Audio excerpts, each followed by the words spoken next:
Hi friends, मैं अभिषेक आपका फिर से अपने इस YouTube channel the omega classes में स्वागत करता हूं। आज के 10 सवाल में हम 10 महत्वपूर्ण सवालों को देखेंगे जो परीक्षाओं में पूछे गए हैं और बहुत ही फटाफट आप इसका एक रिवीजन कर लेंगे।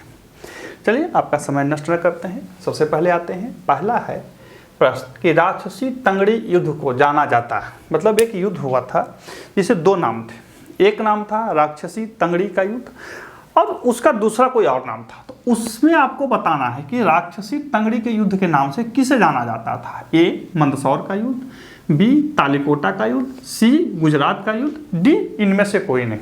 तो इसका सही उत्तर है तालीकोटा का युद्ध। राक्षसी तंगड़ी युद्ध को तालीकोटा का युद्ध भी कहा जाता है और यह युद्ध जो हुआ था 23 जनवरी 1565 को हुआ था। 23 जनवरी 1565 को हुआ था और विजयनगर साम्राज्य इसी युद्ध के उपरांत नष्ट हो गया था। दक्षिण के सुल्तानी शासकों ने 4-5 छोटे छोटे राज्य थे, बीजापुर, गोलकुंडा वगैरह, ये सब ने मिलकर के विजयनगर पर एक बार आक्रमण कर दिया और विजयनगर के साम्राज्य को नष्ट कर दिया। अब इसको आप आगे भी बता दूं कि आपने पढ़ा होगा मैसूर, यहाँ का हैदर अली शासक था। वही तालीकोटा युद्ध के बाद छोटे हुए बचे हुए जो राजवंश चले आ रहे थे उसी से संबंधित मैसूर के राजा थे, जिसे हटाकर हैदर अली फिर शासक बना था। राक्षसी तंगड़ी युद्ध से एक और सवाल आपसे पूछा जाता है कि राक्षसी तंगड़ी युद्ध अथवा तालीकोटा का युद्ध कब हुआ था। तो 23 जनवरी 1565 और इस युद्ध के उपरांत किस साम्राज्य को हानि हुई थी या कौन सा साम्राज्य पूरी तरह से नष्ट हो गया था। तो विजयनगर साम्राज्य, याद रखिएगा। कौन सा साम्राज्य? विजयनगर साम्राज्य। दूसरा प्रश्न है कि पारिस्थितिकी तंत्र में ऊर्जा का स्थानांतरण होता है 3 देशीय दिशाओं में, 2 दिशाओं में, 1 दिशा में या नन। पारिस्थितिकी तंत्र में ऊर्जा का स्थानांतरण मतलब ऊर्जा, पृथ्वी पर ऊर्जा का एकमात्र स्रोत सूर्य है। सूर्य से जो ऊर्जा आती है वो कैसे स्थानांतरित होती है। तो इसका सही उत्तर है एक रेखीय या एक दिशा में, एक रेखीय वन वे या एक ही दिशा में। अब कैसे, सो देखिए, सूर्य से ऊर्जा आती है। सूर्य से ऊर्जा को कौन ग्रहण करता है? पेड़ पौधे ग्रहण करते हैं। पेड़ पौधे जो होते हैं उनसे कौन ग्रहण करता है? तो जो जीव, शाकाहारी जीव होते हैं वो ग्रहण करते हैं। फिर शाकाहारी जीव से ऊर्जा कहाँ पे आती है? मांसाहारी जीवों में आती है। तो ये एक रेखीय होता है, फिर लौट रिवर्स के नहीं जाता, एक ही तरफ आता है। तो इसीलिए एक ही दिशा में। और ये VVIP क्वेश्चन है, पर ऐसे भी इकोसिस्टम से बहुत सवाल आजकल पूछता है, इसको ध्यान रखेंगे। अगला प्रश्न है कि पंडित जवाहरलाल नेहरू द्वारा किस दिन उद्देश्य प्रस्ताव पेश किया गया था। देखिए उद्देश्य प्रस्ताव के बाद ही हमारे संविधान में उद्देश्य का बना था, ठीक है ना। इसे पंडित जवाहरलाल नेहरू ने पेश किया था। आपको बताना है कि किस तिथि को पेश किया था। किस तिथि को पेश किया था? पंडित जवाहरलाल नेहरू ने किस तिथि को उद्देश्य प्रस्ताव पेश किया था? आपका ऑप्शन उसमें दिख रहा होगा, आपको ऑप्शन बताना है, ठीक है।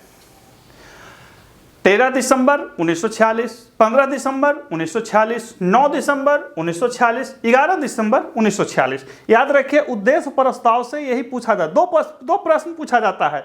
पहला पूछा जाता है कि उद्देश्य प्रस्ताव किन्होंने प्रस्तुत किया, तो पंडित जवाहरलाल नेहरू ने। किस तिथि को प्रस्तुत किया? तो सही उत्तर है 13 दिसंबर 1946। 13 दिसंबर 1946 को पंडित जवाहरलाल नेहरू ने उद्देश्य प्रस्ताव पेश किया था। अगला प्रश्न है कि जिला न्यायाधीशों की नियुक्ति की जाती है राज्यपाल द्वारा, हाईकोर्ट के मुख्य न्यायाधीश द्वारा, राष्ट्रपति द्वारा या मुख्यमंत्री द्वारा। जिला न्यायाधीश, आप अपने जिला में रहते होंगे, वहाँ के जो न्यायाधीश होते हैं, जिला एवं सत्र न्यायाधीश, उनकी नियुक्ति कौन करता है? राज्यपाल, संबंधित राज्य के हाईकोर्ट के मुख्य न्यायाधीश, राष्ट्रपति या मुख्यमंत्री। तो सही उत्तर है ए, राज्यपाल। लेकिन राज्यपाल डायरेक्ट नियुक्त नहीं कर देगा, उस राज्य के मुख्य न्यायाधीश से परामर्श के बाद ही करेगा। यानी कि बिहार का राज्यपाल अररिया, किशनगंज, छपरा, सिवान, जहाँ का भी जिला न्यायाधीश की नियुक्ति करेंगे तो जो बिहार के मुख्य न्यायाधीश है, हाईकोर्ट के जो मुख्य न्यायाधीश है उनसे पूछ करके और जिला न्यायाधीश की वो नियुक्ति करेंगे। ये पूरा उसका उत्तर होगा। अगला क्वेश्चन है, साइंस से है कि आकाश के नीले रंग के लिए उत्तरदायी है। एकदम शॉर्ट में था, यही क्वेश्चन था भी। आकाश के नीले रंग के लिए उत्तरदायी है प्रकीर्णन, घूर्णन, परावर्तन, नन।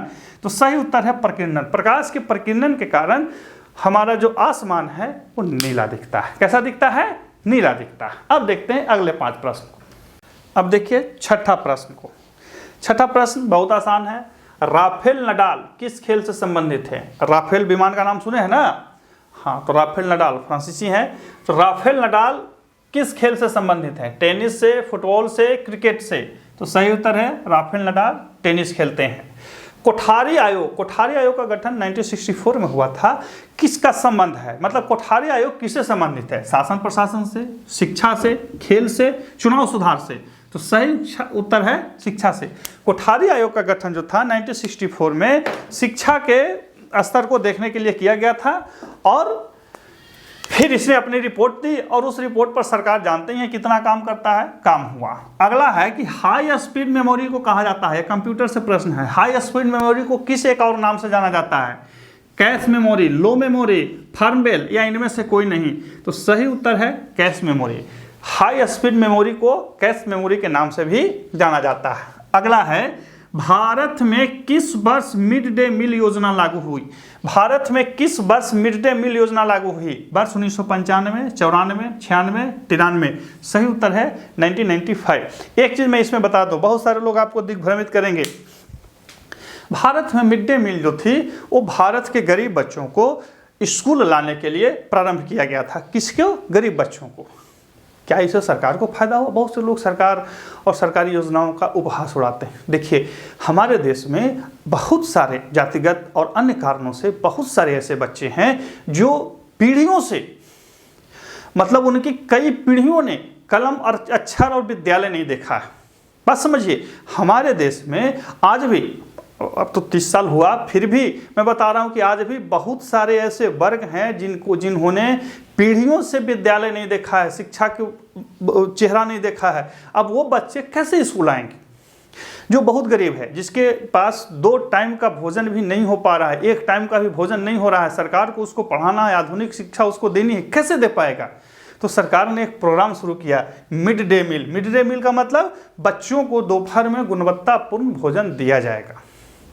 ये सरकारी योजना थी, बहुत अच्छी योजना थी। इससे क्या हुआ कि बच्चे खाने के लिए विद्यालय आए ताकि उनकी खाने की जो चिंता है, दिन में खाने की जो चिंता है, वो खत्म हो जाए। और साथ ही हम सभी को शिक्षा देंगे, ऐसा जो हमने गारंटी दी है संविधान में लिख करके, वो भी लागू होगा। लेकिन जो सबसे बड़ा सरकार का जो इसमें हमको फायदा लगा, या समाज का या देश का किसी का भी, वो ये था कि जिन्होंने पीढ़ियों से विद्यालय नहीं देखा था, वो कम से कम इसी नाम पर विद्यालय आए और उन्होंने शिक्षा का जो समुद्र था उसमें 1 लोटा ही सही स्नान किए। ठीक है।